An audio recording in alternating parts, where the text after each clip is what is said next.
Welcome to the AI Research Roundup. I'm Alex. Today we're looking at a paper from the Hugging Face Trending List, published on September 26, 2025, about 6 days ago. The big idea is SINQ, a dual-axis scaling with a fast Sinkhorn-style normalization that makes low-bit uniform quantization work better, often having the residual gap to a 16-bit baseline. The paper is titled SINQ, Sinkhorn-Normalized Quantization for Calibration-Free Low-Precision LLM Weights. And, as we'll see later, the implications for efficient deployment are quite significant.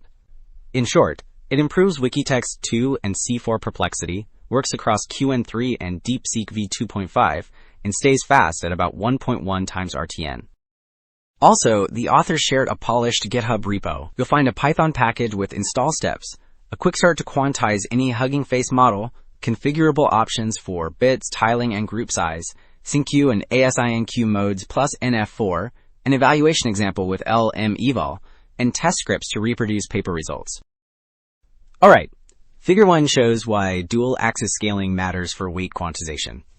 An outlier, meaning an unusually large weight, distorts a single shared scale so many entries lose precision. With 2 scales per matrix, one for rows and one for columns, the error can be traded between them, which reduces hotspots. The left panels sketch that idea, while the right heat maps compare single-scale errors to the more balanced dual-scale errors. So, Figure 1 showed why dual-axis scaling helps. Figure 2 shows that targeting imbalance directly stabilizes quantization. The top panels reveal that iterative imbalance minimization quickly reduces both imbalance and kurtosis, which means weights become easier to represent. The top right plot links this to lower perplexity after a few iterations. The bottom right plot contrasts strategies, where imbalance optimization steadily cuts per layer error, while kurtosis optimization drifts upward. Well, Figure 3 presents the memory versus perplexity trade-off, and shows that the method tracks the best efficiency curve across model sizes.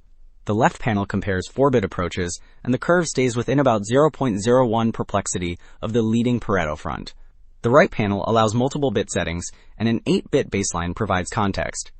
A Pareto front means the set of trade-offs where improving memory would worsen perplexity, so lying on that curve signals strong efficiency. Well, Figure 3 compared efficiency, and Table 1 lists the head-to-head accuracy at fixed memory. The table shows that SINQ delivers the lowest Wikitext 2 and C4 perplexity in every uncalibrated uniform case. Results hold at 3-bit quantization. They also hold at 4-bit quantization.